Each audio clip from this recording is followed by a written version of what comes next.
じゃあ始めるよ。ロケスピラトス、ゾトアストリタス、クリサタニトス。Hey everybody, we are doing something new here. We're doing a remote preview.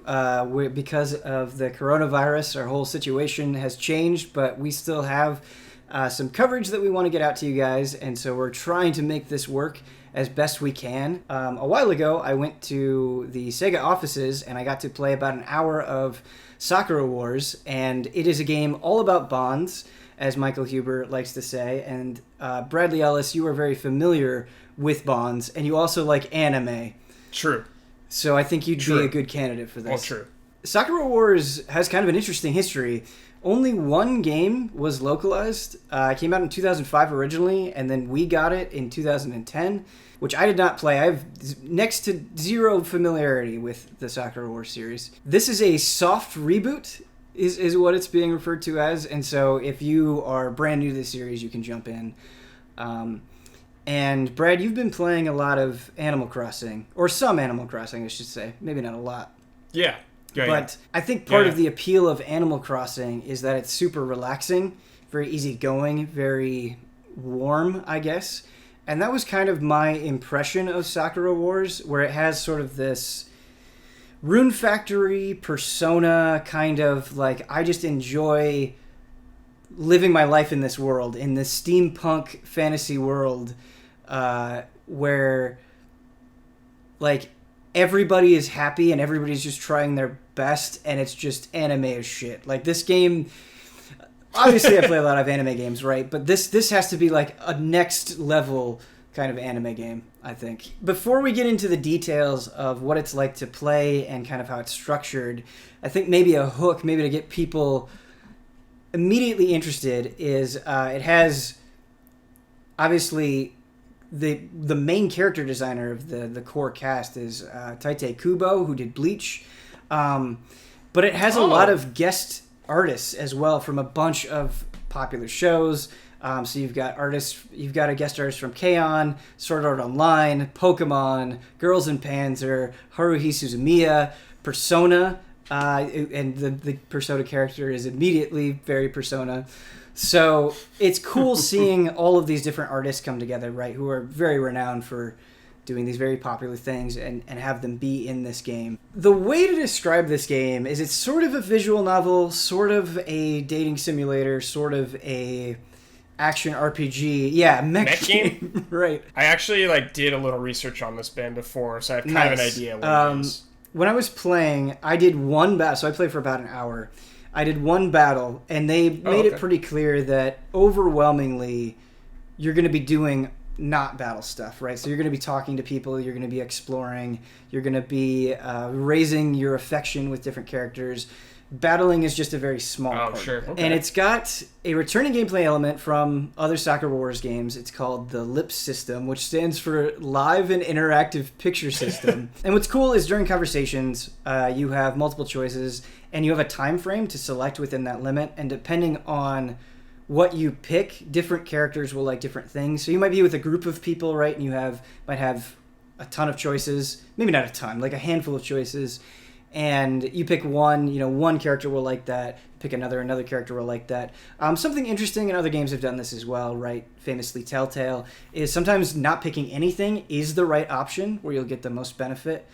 But while I was playing, you definitely don't get that much time to pick.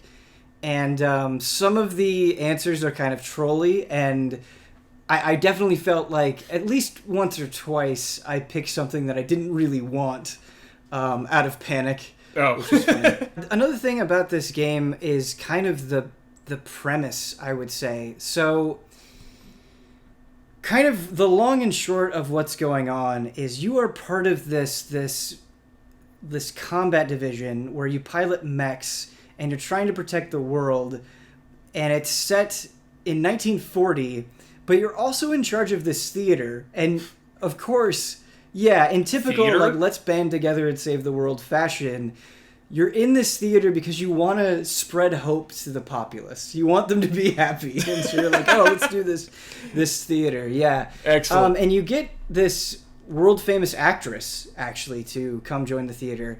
And she's going to help out. And then in the part of the demo that I saw, I was in chapter 2. You get this woman named Clarice, and what she does is she's kind of this like bookish, slightly awkward, just kind of very humble, noble lady, and she wants to. You kind of convince her, even though she's hesitant, to write the script. So you're going to get this world famous actress, Anastasia, and then you're going to get Clarice to kind of overcome her anxieties to write this script. Where I was like completely in on this game is you go on a date with Clarice, because of course you do. And the reason you go on a date, right, is she needs to feel love. She needs to get kind of a semblance of it so she can do this play. And you go to a bookstore, and then you go to this place, and you offer to hold hands with her. And she just, like, can't handle it. Holding hands... Can't handle hands? Holding hands is too much for her. It's like you just asked her the most, like... It's like you were trying to get a home run, but really all you're asking for is to hold hands. Yeah. And she's just, like, sweating bullets, and she's like, oh, wait, actually, I don't know if I'm ready to take that step. So it's very, very sweet. But then you get attacked, Brad. And I wasn't expecting this. This was not explained to me. I was not ready for it. And all of a sudden, she just opens up this book and casts a spell. And I was like, wait, what? Is this common? And the guy, the Sega person I was with, was like, no, magic's actually kind of rare.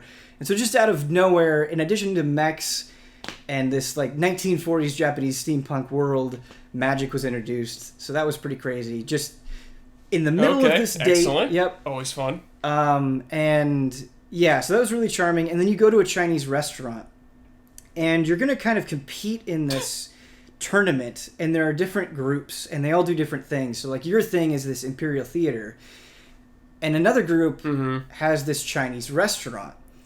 And you go in there, and you taste the food, and it goes full Food Wars style, where you have like an orgasmic reaction to the food that you're eating. Oh, man. And it's just way over the top, and they're just like, oh my god, it's exploding with flavor. So I think that's what really I walked away from, is kind of every character that I talked to, I didn't know what I was getting into. It was some anime trope, right? Like if you were adverse to anime tropes, I don't think this is going to do it for you. But it was just extremely lighthearted, extremely cute, kind of like what the hell is going to happen sort of moments, which I really liked. You did mention there was combat in this game. What is that like? I know it's like mech based almost. In the battle that I did, so it was still early on, it was me and another character, Sakura, right? Kind of one of the main female characters. You could switch between them, and it was extremely basic, light, heavy attacks. You had some aerial attacks, but it felt like combat was definitely the most forgettable part, right? There's a reason why I'm leading off with all of this other stuff, because that really seems like the heart of it. It seems like the meat of the game, and the combat was just sort of there. I didn't hate it. Something that was very frustrating with the combat is there was no lock-on system, and it felt like it really needed it. And so good news, they're adding a lock-on system in a day one patch for the Western release. Which is really good. Another thing that they're adding is you can save anywhere during the adventure in the day one patch, which is really good. But yeah, I think the combat was bland, I guess, is the way that I would say it. Like, I can sit here and tell you about the date with Clarice, or I can tell you about the Chinese restaurant, and kind of go through how things happened and what they talked about and what they ate. And the combat, it's sort of just like, yeah, that was a thing that I did, I guess. About the characters then, did you the little time you spent, you said you played about an hour with the game.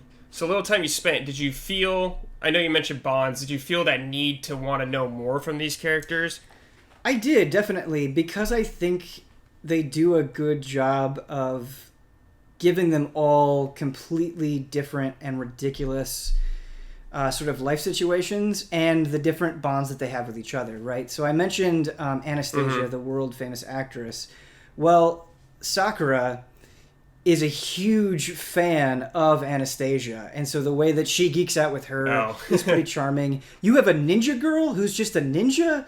Didn't really get to dig into it too much, but it's like, yeah, I want to know more about the ninja, of course. And, I obviously have this black mage now who's, like, ashamed when she casts magic, and I don't really understand the full backstory there. Yeah, I gotta get that So they backstory, definitely baby. plant seeds, and then you have other sort of non-core cast members that you can get to know. And I would say so, Brad, also because there was just no stress. It was a very soothing game. I don't think this game is going to win, any awards for writing or anything. Sure. It is kind of a reconfiguration of stuff that you have seen before, and probably better in other places. But I think if you, much like Rune Factory, right? Like, I don't think Rune Factory has the greatest storytelling either, but because the pace is so calm and welcoming, you kind of just get sucked into it, which I really liked. Another thing that helps, I think with these games, a lot of times there's sort of this practice of making the dialogue really static, right? You just get still images and not a lot's going on. The camera's pretty dynamic here, and so when you're talking to people or a group of people, it will pan out, you'll get different shots, and so just that alone, right? It's a pretty simple thing. A lot of games have done it, but I think it helps the constant dialogue be a little bit more digestible as well. So there's a lot of relationships going on. It seems like a lot of bonds. Is there an incentive to maybe raise your relationship with someone else over another character? Super good question. Like a gameplay aspect? So, like Persona, right, when you raise social link or confidant levels, you get benefits in combat. The same thing is true here. So as you raise your bonds with characters, there will be specific combat elements that those characters will bring to the table.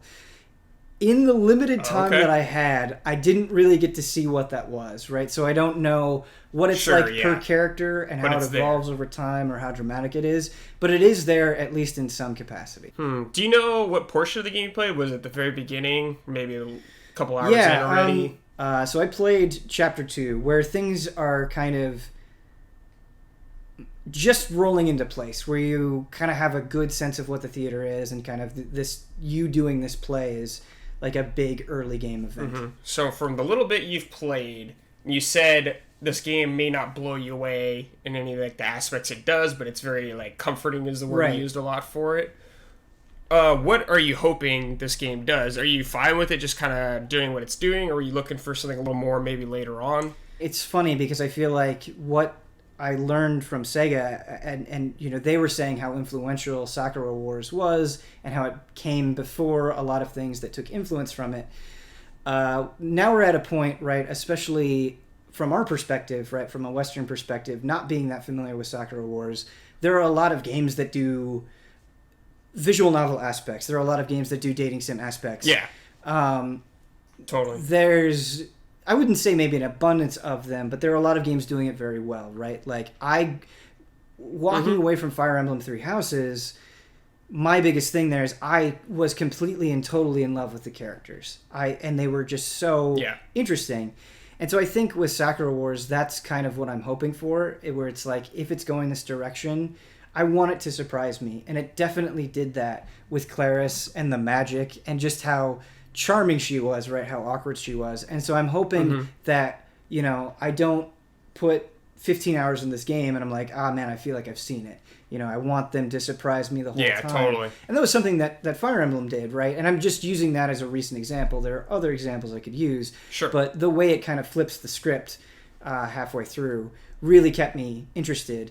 And so I hope that there's enough going on with each of these characters that I walk away wanting to see their stories through, because I don't think the combat's going to do that. Only did one battle, right? Not fair to completely judge, but based on that taste, I don't think that's going to be the draw here. Based off the little play, I think it's good that it kept you interested in wanting to see what's coming next from it. I like going to a thing like this and feeling like, man, I feel like I kind of missed out, and I feel like, Western audiences have kind of missed out on the series. Like, considering the response to similar games like this, especially recently, I think this could be up a particular audience's alley. Like I said, not going to be for everyone, right? Going to be way too anime for some, but those that are on board, I think, from a tone and aesthetic perspective, might find something here. Thank you, Brad, for the great questions and for being on board. No problem. And let us know what you think. We don't know how long this is going to last, so definitely give us feedback for improvements. Thanks, Brad. 戦術書が多いかな。作戦を立てる時の参考になるしね。さすがは隊長ですね。日頃からの努力素晴らしいです。